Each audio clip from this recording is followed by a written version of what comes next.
아니 35,000원만으로도 이렇게 강남이나 서울이 난리가 났는데 1만 원 밑으로 떨어진다는 사실을 애써 외면하고 있다는 거죠. 진심으로 제가 말씀드립니다. 그렇지 않습니까, 여러분? 여러분은 주택시장에 참여자입니다. 집을 안 사면 임대로 들어가셔야 됩니다. 정부에서 하는 이야기도 그런 이야기 아닙니까? 그런데 우리만 모르고 있는 거예요, 여러분.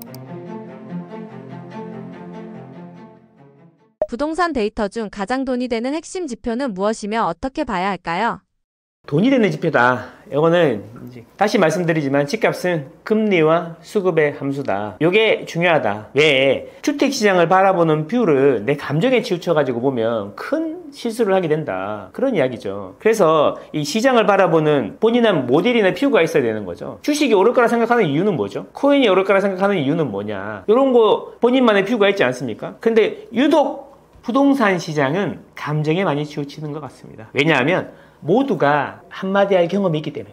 모두가 참여자니까. 예를 들면 이런 거죠. 이제 임대인에 대한 임차인이었는데 임대인에 대한 생각을 물어보면 다 자기 경험이 다 있지 않습니까? 어떤 분한테는 정말 나쁜 사람이고 어떤 분은 또 고마운 임대인을 만나고 이런 거거든요. 그래서 제가 말씀드리고 싶은 건 뭐냐면 본인만의 작은 프레임을 가지고 하늘을 바라보고 있는 거죠. 주택시장이라는 하늘을. 그래서 아까도 말씀드렸지만 객관적으로 판단할 필요가 있다. 팩트에 근거해가지고. 그래서 제가 데이터를 계속 보시라라고 말씀을 드리는 건데, 그러니까 지속적으로 어떤 분들은 보면은 10년 넘게 계속 집이 빠진다고 하시는 분들도 있잖아요. 근데 그 이야기가 놀랍게도 너무나 인기가 있습니다. 10년이 아니라 서울 같은 경우는 2023년 1월에 실거래 지수 기준으로 반등을 했거든요. 지금 그리고 2년 8개월째 계속 상승 추세에 있다는 거죠. 그런데 그동안에 우리는 얼마나 많은 하락론에 빠져 있었습니까? 조회수는 하락론이 훨씬 더 많이 나오고 지금도 몇 배 많이 나오는 게 팩트죠. 그런데 집은 빠졌습니까? 자, 그거는 사람들은 왜 이렇게 똑똑한 사람들이 많은데 똑똑한 사람들은 왜 이렇게 바보 같은 결정을 하는 걸까요? 그거에 대해서 한번 생각해 본 적은 있으신가요? 혹시 내가 본인만의 도구만에 빠져가지고 세상을 삐뚤어지게 보고 있는 건 아닌가? 개구리한테는, 우물 안에 개구리한테는 하늘이 동그랗게 보이는 거고 집에서 창밖으로 세상을 보는 사람은 창문이 네모나게 보이는 거잖아요. 근데 세상은 동그랗거나 네모나지 않거든요. 자, 그래서 저는 팩트에 근거해서 볼 필요가 있다. 그래서 가장 부동산 시장을 볼 때 가장 중요한 것은 입주 물량이다. 수요와 공급이다. 우리는 자본주의 경제고 시장 경제이지 않습니까? 시장에서 가격이 결정되는 것은 내 마음이 아니다라는 거죠. 내 마음이 아니라 수요와 공급이다라는 거죠. 자, 그러면 수요와 공급에서 가장 중요한 포인트는 무엇일까? 보면 수급이라는 거, 수급. 신규 입주 물량. 주택 시장이라는 공간이, 아파트 시장이라는 공간이 얼마나 빨리 늘어나고 있는지, 이게 중요하다는 거죠. 거기다가 아까도 말씀드렸지만 늘어나는 욕조에 계속 사이즈가 커지는 욕조에다가 일정하게 물을 부으면 수위가 안정적으로 유지가 되겠지만 욕조가 전혀 커지지 않는데 물을 똑같이 부으면 수위가 빠르게 올라가지 않습니까? 이런 것처럼 가격이 올라가게 돼 있다. 그래서 이제 뭐냐면 신규 입주 물량이 아파트라는 공간을 계속 확장하는 거잖아요. 그러니까 인플레를 받을 그릇이 필요한 거죠. 그릇이 없으면 가격이 급등하게 돼 있다. 자, 그러면 다시 생각해 보면 구조적으로 공급이 부족할 수밖에 없는 도시들이 있어요. 그런 도시에 관심을 가지셔야 되는데, 자, 1번이 서울이고요. 그 다음에 광역시의 핵심 지역이다. 이런 거죠. 그래서 광역시를 내려가면 핵심지 1급지만 관심을 가지셔야 된다. 하지만 서울은 전체적으로 공급이 많이 부족하고 앞으로도 세대수는 계속 늘어날 거니까 서울은 물론 양극화는 있겠죠. 강남보다는 아무래도 우리가 말하는 이제 노도강이라든지 금강구는 격차가 계속 벌어지긴 하겠지만 여러분 월급 늘어나는 속도보다는 집값이 더 오를 수 있다. 구조적으로 그렇게 돼 있다라는 겁니다. 그래서 저는 가장 돈이 되는 지표는 신규 입주 물량이다. 이렇게 말씀드립니다. 입주 물량이 가격을 좌우한다는 말씀을 일반인이 쉽게 이해하려면 어떻게 해야 합니까? 자, 입주 물량이 가격을 좌우한다라는 건 사실 금리라는 게 단기적으로 시장을 막 흔들 수 있습니다. 하지만 이 금리는 지나가는 바람이다. 금리는 결국에는 저는 이렇게 생각하거든요. 우리가 잠재 성장률이라는 게 있는데 잠재 성장률을 기준으로 밴드 안에서 왔다 갔다 하는 게 금리라고 생각하거든요. 잠재 성장률보다 금리가 좀 많이 높으면 경기가 침체가 오는 거고 잠재 성장률보다 금리가 낮으면 이제 인플레이션이, 본격적인 인플레이션이 시작되는 거잖아요. 자, 그래서 근데 이제 이 금리는 우리가 어떻게 할 수가 없어. 길게 보면은 결국 잠재 성장률하고 이제 일정하게 거리를 유지하면서 같이 가는 거기 때문에 금리는 단기적으로 집값의 방향을 크게 흔들 수는 있지만 결국에는 수요와 공급의 원칙에 수렴하게 돼 있다라는 말씀인 거고요. 자, 그러면 이제 구체적으로 지역별로 입주 물량을 찾아보시는 게 중요한데요. 우리가 흔히 이제 서울이 집이 오르면 다른 지역도 오르고 지방이랑 우리나라 전체 아파트 시장이 동일하게 간다는 착각을 하시는 분들이 의외로 많습니다만 실제로는 지역마다 사이클이 대부분 다 다릅니다. 금리가 너무 높거나 너무 낮은 경우에는 사이클이 동일하게 가요. 하지만 대부분의 경우에는 금리는 말씀드린 대로 일정한 밴드 안에 있거든요. 그래서 다 지역마다 사이클이 다릅니다. 그 이유는 부산 사시는 분들이 서울로 출퇴근할 수 없고 물리적으로 사람이 이동할 수 있는 한계가 있다는 거죠. 그래서 그 지역 안에서 수요와 공급이 결정돼야 된다라는 겁니다. 그래서 지역마다 사이클이 다른 거죠.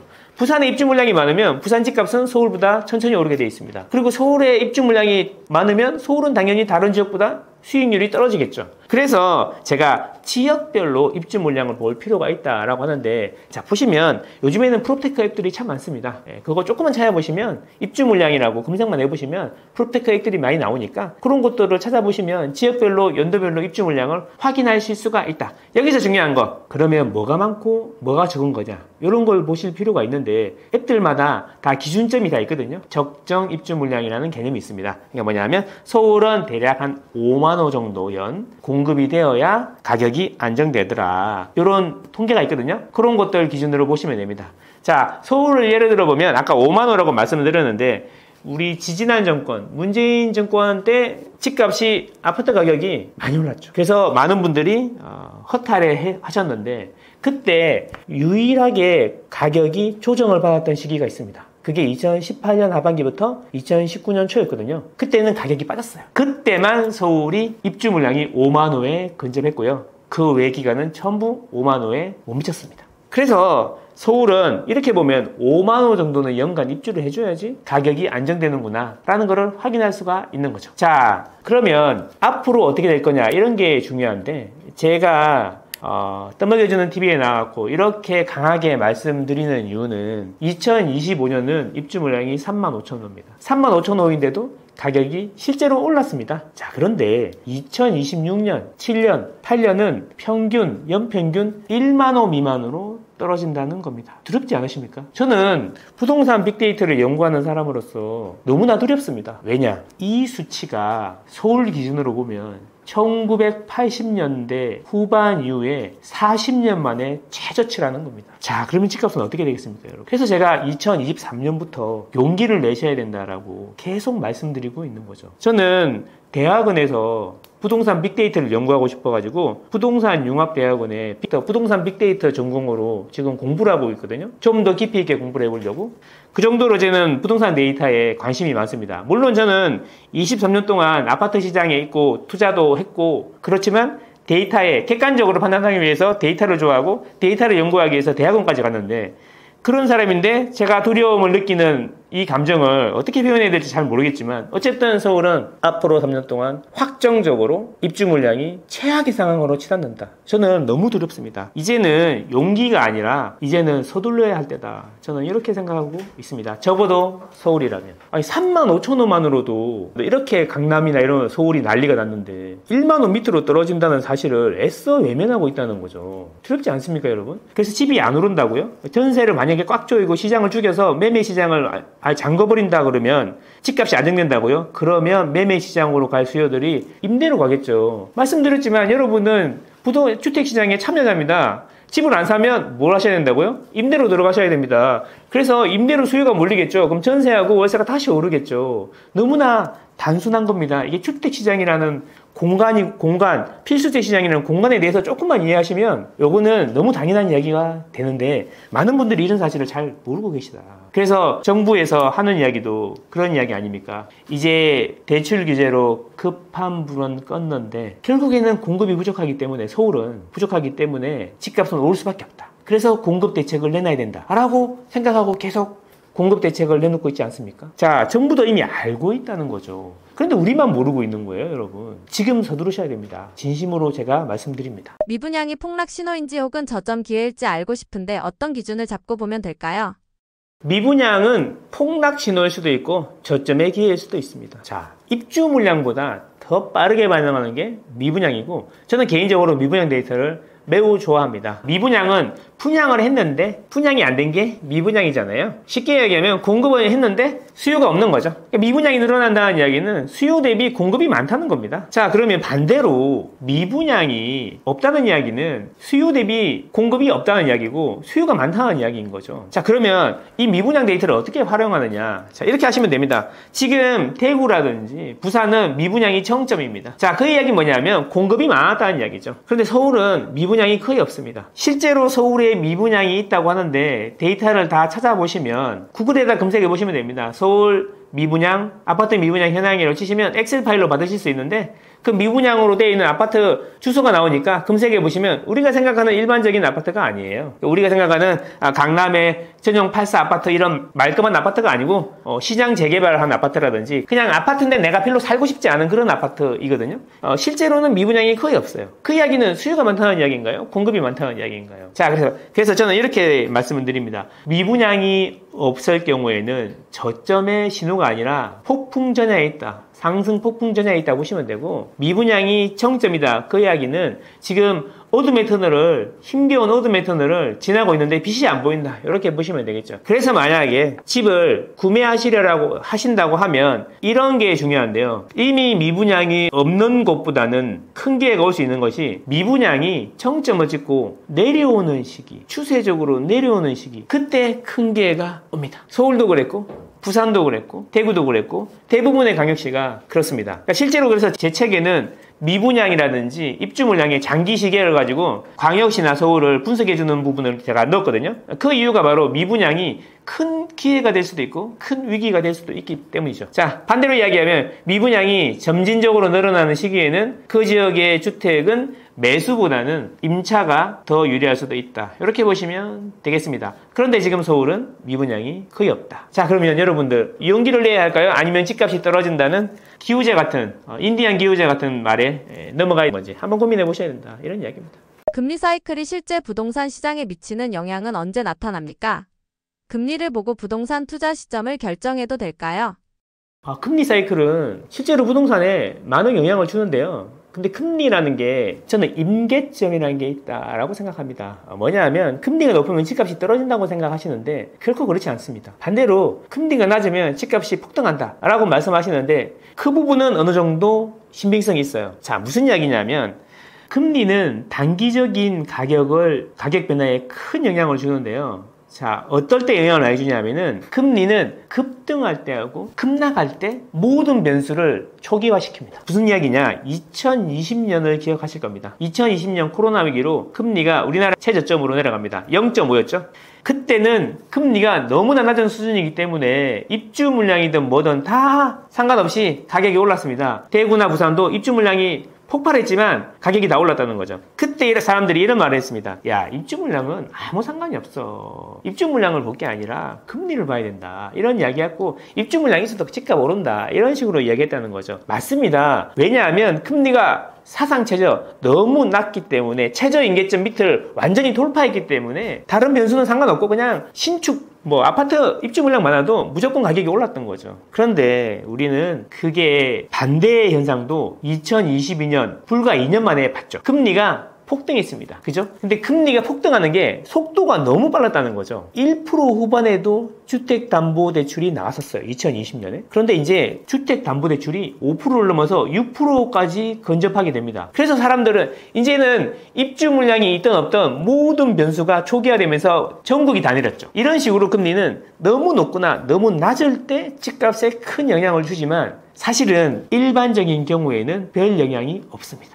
자, 지금 금리는 그렇게 폭등하거나 폭락하는 경우는 10년을 기준으로 보면 길어야 1, 2년이다 라는 거죠. 대부분 아까 말씀드린 대로 체력적으로 이길 수 있는 수준에 있다라는 겁니다. 그래서 제가 말씀드리고 싶은 것은 단기적으로 금리의 급등락이 오면 위기이자 기회가 될 수 있는 거죠. 어떤 분은 위기를 보실 거고 어떤 분은 기회를 보실 겁니다. 지금 금리는 제가 보기에는 크게 높거나 크게 높지는 않고 어느 정도 버틸만 한데 앞으로는 이 금리를 계속 유지한다면 아마 침체가 더 깊어지지 않을까라고 생각하고 한국은행이나 정부에서도 이 금리를 내리기 위해서 노력을 많이 하고 있다라고 보는데요. 노력을 많이 하고 있다고요? 그 이야기는 뭐냐면 금리는 내리고 싶은데 내리면 집값이 오를 것 같으니 집값을 먼저 잡고 금리를 내리고 싶은 거죠. 집값만 좋고 자영업이 다 망하고 있지 않습니까? 그래서 자영업이 망하면 금리를 내려서 경기를 활성화를 시켜야 되는데 이거 금리 내리면 돈이 다 부동산으로 가고 아파트 가격이 급등하겠네. 그래서 금리를 못 내리겠어. 그게 한국은행 총재의 핵심 논리예요. 그러면 정부 입장에서는 민생 경제를 살려야 되는데 그러면 금리를 내려달라고 한국은행에 의무의양으로 이렇게 요청을 계속 하는데 한국은행에서 계속 그렇게 나오니까 어쩌지 못하고 있는 상황에서 한국은행 총재가 메시지를 던지죠. 자, 주택시장을 안정시킬 수 있는 거시 정책을 한번 해봐라 라고 힌트를 줍니다. 그게 바로 가계부채를 줄이는 거였거든요. 그래서 지금 이 금융위원회에서 가계부채 대책을 내놓았던 거예요. 그리고 가계부채 늘어나는 총량이 늘어나는 속도가 줄어들기 시작하면 아마 한국은행은 금리를 내릴 건데 제가 쪽집게는 아니지만 예상해보면 가계부채는 8월 달에도 계속 늘어날 겁니다. 그리고 9월까지도 늘어날 가능성이 매우 높습니다. 왜냐하면 가계부채의 총량은 아파트 매매 거래량하고 비례합니다. 왜? 대출을 받아서 집을 사시는 분들이 많기 때문에 아파트 매매 거래량이 늘어나면 가계대출이 늘어날 수밖에 없죠. 근데 우리 이번 6월이 1만 2천 건이라는 아파트 매매 거래량을 보였는데 이건 10년 평균이 그러니까 5,800건인데요. 이거의 2배 이상 거래량이었다는 거죠. 그래서 자연스럽게 가계부채가 늘어날 수밖에 없는 거였어요. 자, 근데 중요한 거는 아파트는 매매해보시면 아시겠지만 계약을 하고 2, 3개월 뒤에 잔금을 하고요. 잔금 시에 대출이 실행이 됩니다. 결국 뭐냐면 계약이 있고 2, 3개월 뒤에 실제로 가계부채가 늘어난다는 거죠. 그래서 6월의 거래량이 1만 2천 건이었으니까 8월이나 9월까지는 가계부채가 계속 늘어날 겁니다. 그래서 제가 보기에는 한국은행도 크게 금리를 빠르게 내리거나 이러기는 쉽지 않을 거고 아마 9월 달에 가계부채 증가 속도가 줄어드는 걸 확인하고 내리지 않을까 이런 생각이 들고요. 그러면 또 이게 다시 집값을 부추길 수 있는데 이 부분이 또 걱정이 되는 거죠. 금리는 결국엔 내려가는 사이클이고 서울만 보면은 역대급 40년 만에 최저치 입주 물량이 3년간 확정적으로 지속된다라고 보면 저는 많이 두렵습니다. 강남 집값이 올랐을 때 같이 반응하는 지방 도시가 있나요? 강남 집값이 올랐을 때 반응하는 지방 도시라기보다는 저는 이렇게 보는 거죠. 지역마다 사이클이 다 다른데 자, 무슨 이야기냐. 금리는 전국이 똑같다는 거죠. 부산에서 대출을 받나? 서울에서 대출을 받나? 대출 금리는 비슷한데 자, 강남이 오른다는 거는 강남 자체에 물량이 없기 때문이죠. 물량이 없는데 수요가 몰리기 때문에 그런 거다. 그러면 강남이 올라서 오르고 나서 다른 데가 오르면 우연히 강남이 오르니까 여기가 오르는 것 같다라고 생각할 수는 있지만 지방도시는 완전히 독립적으로 돌아간다는 거죠. 지방도시 안에서 아파트 가격이 독립적으로 돌아가기 때문에 강남의 영향을 받아가지고 지방도시가 올라간다기보다는 그 지방도시 자체의 입주 물량이 앞으로 감소하느냐 미분양이 감소하느냐 이런 부분이 더 중요하게 될 거고 다만 강남의 집값이 오르면 부산이나 대구에 현금 부자들이 많습니다. 현금 부자들이 강남에 집을 사게 됩니다. 그런데 문제는 오세훈 서울시장이 3월 달에 토지거래 허가를 해제했죠. 자, 이게 부산이나 대구의 현금 부자들의 심리를 매우 자극해서 강남을 급등시키는 원인이 되었습니다. 무슨 이야기냐? 부산이나 대구에서 현금이 많으신 분들이 강남에 집을 사면 토지거래 허가구역에서는 실거주 의무가 있습니다. 부산이나 대구에서 살고 있는데 강남에 실거주를 할 수 없잖아요. 그래서 못 사고 있었는데 토지거래 허가를 잠깐 해제하면서 실거주를 안 해도 소위 말하는 갭 투자를 하거나 월세를 놔도 되는 시기가 생기면서 폭등을 부추겼던 거죠.